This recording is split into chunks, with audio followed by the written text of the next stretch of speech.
మీరు డాక్టర్ దగ్గర ట్రీట్మెంట్ తీసుకుంటున్నారు కదా! ఏం చెప్పారు అని ధాత్రి అడగటంతో, 3 ఏండ్ల నుంచి ట్రీట్మెంట్ తీసుకుంటున్నాం. టాబ్లెట్లు వాడటం తప్పిస్తే నో యూజ్. అందుకే మానేశాము అని బుజ్జి చెప్తాడు. నాకు మా ఆఫీస్‌లో తెలిసిన ఒకావిడ ఇలాగే డాక్టర్ దగ్గర ట్రీట్మెంట్ తీసుకొని ప్రెగ్నెంట్ అయింది. ఆవిడ్ని కనుక్కొని నేను డాక్టర్ నంబర్ తీసుకుంటాను. మనం వెళ్లి చూపించుకుందాం అని ధాత్రి చెప్పటంతో, థాంక్ యూ సిస్టర్. అందరూ ఎగతాళి చేస్తుంటే నువ్వు మా బాధని అర్థం చేసుకున్నావు అని బుజ్జి అంటాడు. నా ఆడపడుచు ఏడుస్తూ ఉంటే నేను చూస్తూ ఊరుకుంటానా? సరే రేపే వెళ్లి కలుద్దాం అని ధాత్రి అంటుంది.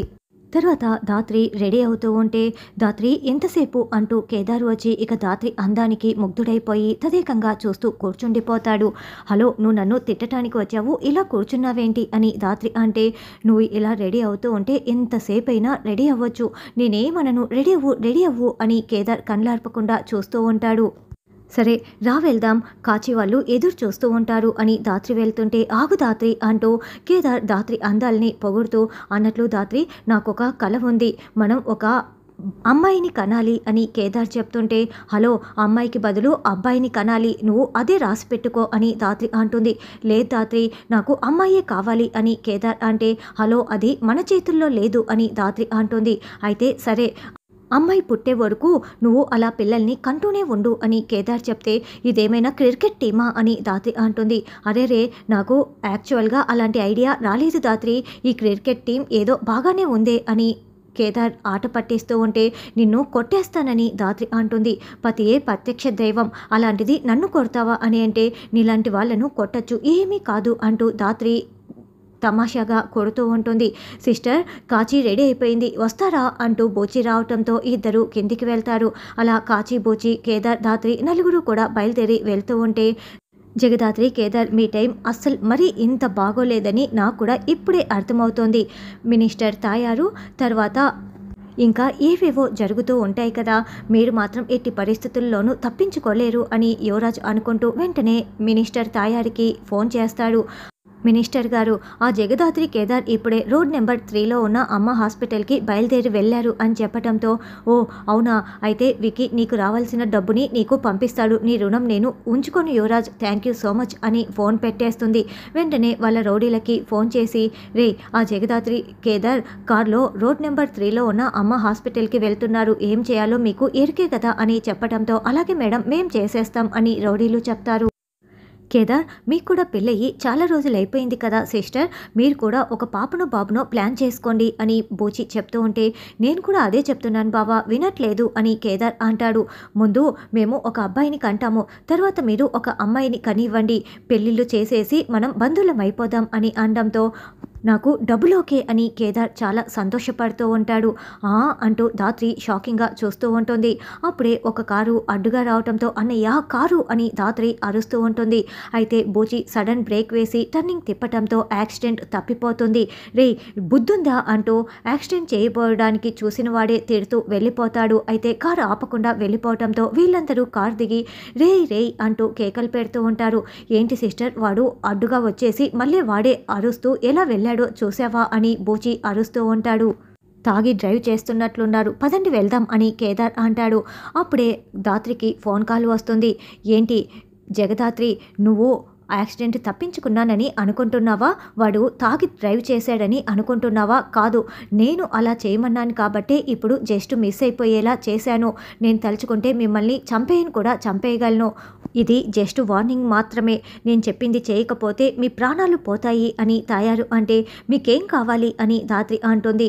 నీ దగ్గర ఉన్న ఆ గంగాధర్ కావాలి అని అడగటంతో, గంగాధర్ ఎవరు అని ధాత్రి అంటే, నన్ను చంపటానికి వచ్చిన ఆ గంగాధరం గంటలో జేడీ ముందు నిల్చున్నాడని నాకేమీ తెలియదు అనుకుంటున్నావా?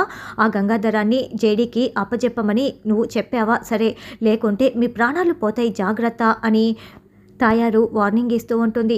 మీరు తప్పు చేశారు కాబట్టే ఇలా భుజాలు తడుముకుంటున్నారు, నేనెందుకు భయపడాలి అని ధాత్రి అంటే, అప్పుడు తప్పక చేయాల్సి వచ్చింది, ఇప్పుడు తప్పటం లేదు, కాబట్టి మర్యాదగా గంగాధరాన్ని అప్పజెప్పమని జేడీకి చెప్పావా? సరే, లేకుంటే నీ కుటుంబంలో ఒక్కొక్కరుగా ప్రాణాలు కోల్పోతూ ఉంటారు అని తాయారు వార్నింగ్ ఇచ్చి ఫోన్ పెట్టేస్తుంది.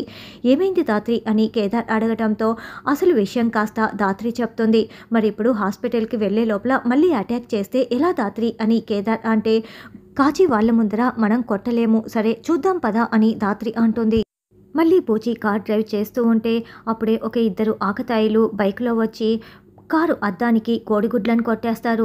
దాంతో బూచి కార్ని అటు ఇటు తిప్పేస్తూ మళ్ళీ సడన్ బ్రేక్ వేస్తాడు. పోలుకి గుద్దుకోకుండా మళ్ళీ కారు ఆగిపోతుంది. మళ్ళీ ఏయ్ ఏయ్ అంటూ వీళ్ళందరూ కారు దిగుతారు. మళ్ళీ దాత్రికి తాయారు దగ్గర నుంచి ఫోన్ కాల్ వస్తుంది. ఏంటి పోరి, పోల్కి గుద్దుకోకుండా బతికిపోయారని అనుకుంటున్నారా? నువ్వు నేను చెప్పిన మాట వినకపోతే ఇలాగే ఇన్స్టాల్మెంట్లో నీకు భయాన్ని పరిచయం చేస్తూ ఉంటాను అని తాయారు వార్నింగ్ ఇస్తూ ఉంటే, నువ్వు పార్టులుగా చూపిస్తూ ఉంటావేమో, నేను సినిమాని ఒకేసారి 70mm పెద్ద స్క్రీన్ మీద చూపిస్తాను, భయం అంటే ఏంటో నీకే చూపిస్తాను అని దాత్రి వార్నింగ్ ఇచ్చి ఫోన్ పెట్టేయడంతో తాయారు మండిపడుతూ ఉంటుంది. అన్నయ్య, నువ్వు ఉండన్నయ్య, కేదార్ కార్ డ్రైవింగ్ చేస్తాడు అని దాత్రి చెప్తుంది. ఇక కేదార్ దాత్రి ఇద్దరు ముందు సీట్లో కూర్చొని కేదార్ డ్రైవింగ్ చేస్తూ ఉంటే దాత్రి పక్క సీట్లో కూర్చొని ఉంటుంది. దాత్రి ఉగ్ర రూపం చూపిస్తూ ఉంటారు. జగదాత్రి కేదార్ ఎక్కడ కనిపించట్లేదే అని కౌశికి హాల్లోకి వచ్చి అడుగుతూ ఉంటే, వాళ్ళకేం పని ఉంటుంది, ఊర్లు తిరుగుతూ ఉంటారు అని నిషి అంటుంది. అమ్మ నిషి, అలా నోరు పారేసుకోకు అని సుధాకర్ చెప్తుంటే అప్పుడే దాత్రి కేదార్ కాచిబూచి లోపలికి వస్తారు. అక్క, గుడ్ న్యూస్ అక్క, మాకు పిల్లలు పుట్టే అవకాశం ఉందంట, నెక్స్ట్ వీక్ నుంచి ట్రీట్మెంట్ స్టార్ట్ చేస్తారంట, ఇదంతా జగదాత్రి వల్లే అని కాచిబూచి ఇద్దరు జగదాత్రి కేదార్కి కృతజ్ఞతలు తెలుపుకుంటూ ఉంటారు. నీకు గుడ్ న్యూస్ చెప్పింది డాక్టర్ అయితే వీళ్ళకెందుకు థ్యాంక్స్ చెప్తున్నారు అని నిషి అంటుంది. కానీ తీసుకువెళ్ళింది జగదాత్రి కేదారే కదా అని కాచి కృతజ్ఞతలు తెలుపుకుంటూ ఉంటుంది. అన్నట్లు వచ్చేదారిలో పెద్ద యాక్సిడెంట్ జరగబోయింది.